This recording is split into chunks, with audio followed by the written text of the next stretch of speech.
तो भगवद गीता का पहला अध्याय और उसका अंत, जहां अर्जुन बिल्कुल एक गहरे संकट में है और श्री कृष्ण की शरण लेते हैं। हाँ बिल्कुल। हमारे पास जो नोट्स और सवाल जवाब हैं, उनसे आज हम कोशिश करेंगे अर्जुन की उस वक्त की मतलब मानसिक स्थिति को समझने की। हाँ, और ये भी कि उन्होंने कृष्ण से जो खास प्रार्थनाएं की, उनका क्या मतलब था।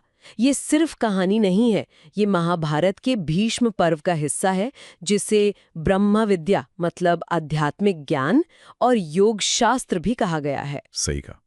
तो चलिए इसको थोड़ा और समझते हैं। संजय उस दृश्य को कैसे बताते हैं जब अर्जुन अपने सारे तर्क रख चुके होते हैं? क्या होता है ठीक उस वक्त? संजय बताते हैं कि अपने सारे तर्क देने के बाद अर्जुन एकदम टूट चुके थे।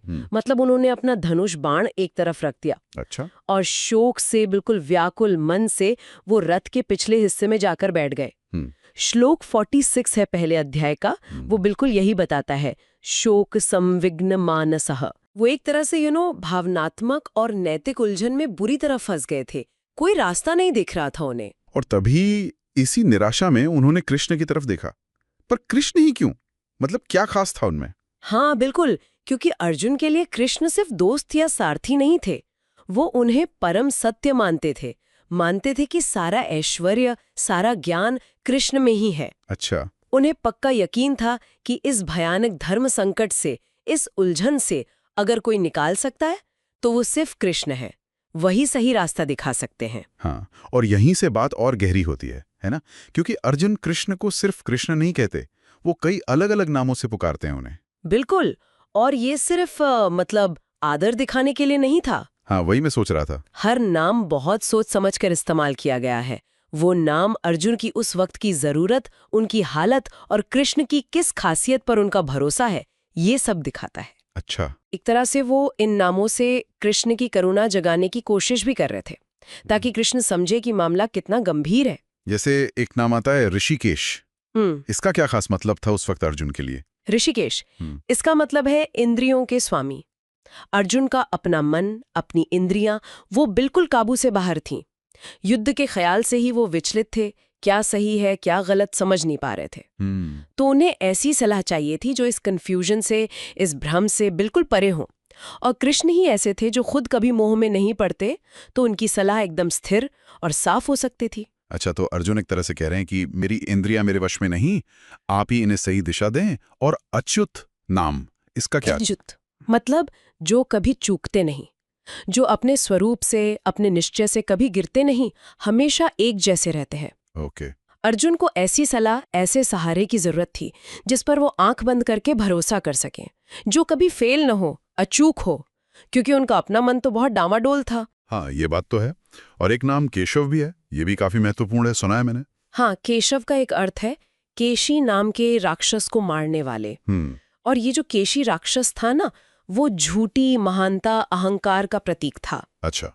कृष्ण ने ऐसे कई असुरों को मारा है जो असल में हमारी अपनी बुराइयों, जैसे घमंड, गुस्सा, लालच, वासना के प्रतीक हैं। तो अर्जुन को विश्वास था कि केशव रूप में कृष्ण उनकी बाहरी और भीतरी मतलब मन की दोनों तरह की मुश्किलें दूर कर सकते हैं। तो ये तो सिर्फ नाम नहीं हुए, ये तो अर्जुन के पूरे संकट की तस्वीर और उसके समाधान की उम्मीद दोनों को दिखा रहे हैं।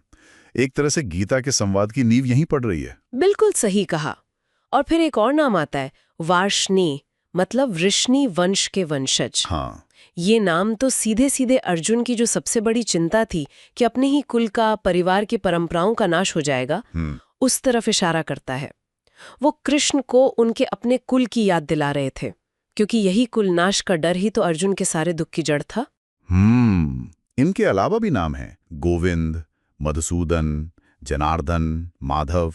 ये सब मिलकर क्या बताते हैं? हाँ, ये सारे नाम कृष्ण के अलग अलग रूपों और शक्तियों को दिखाते हैं। जैसे जनार्दन मतलब सबका पालन करने वाले, रक्षक। मधुसूदन मतलब मधु जैसे असुरों यानी बुराइयों को खत्म करने वाले। अच्छा। गोविंद मतलब जो इंद्रियों को, गायों को आनंद देते हैं। और माधव मतलब माँ यानी लक्ष्मी, ऐश्वर्य की देवी के पति। तो इन नामों से अर्जुन असल में कृष्ण के आगे पूरी तरह अपनी निर्भरता दिखा रहे थे। मतलब आप ही पालने वाले, बचाने वाले, आनंद देने वाले, सब कुछ आप ही हैं। हाँ बिल्कुल, आप ही सब ऐश्वर्य के स्वामी हैं। तो इस सब का निचोड़ क्या निकलता है फिर? अर्जुन इस तरह जो पुकार रहे हैं उसका क्या महत्व है? निचोड़ ये है कि अर्जुन सिर्फ सलाह नहीं मांग रहे थे। नहीं, वो पूरी तरह से सरेंडर कर रहे थे, आत्मसमर्पण। अपनी सारी समस्याएं, चाहे वो मन की हों, नैतिकता की हों या बाहरी हों, सबके हल के लिए वो कृष्ण पर ही आश्रित हो गए थे। और बस यही वो पल है जहां से भगवत गीता का वो दिव्य ज्ञान बहना शुरू होता है। एक योग्य शिष्य का संकट और एक समर्थ गुरु का मार्गदर्शन। सही। इसीलिए ये पहला अध्याय, जिसे सैन्य दर्शनम या अर्जुन विषाद योग भी कहते हैं, वो इतना अहम है। ये सिर्फ लड़ाई का हाल नहीं, ये तो ब्रह्म विद्या और योग शास्त्र की पहली सीढ़ी है। इस पूरी बातचीत के बाद एक ख्याल आ रहा है मन में, सोचने लायक है शायद। हाँ, बताइए। कि जब हम बहुत मुश्किल में होते हैं और किसी से मदद या कोई रास्ता दिखाने को कहते हैं, तो हम जिस तरह से उन्हें बुलाते हैं, जिन नामों या विशेषणों का इस्तेमाल करते हैं, क्या वो अनजाने में ही हमारे संकट की गहराई और हमें किस तरह के समाधान की उम्मीद है, इन दोनों बातों को जाहिर नहीं कर देते?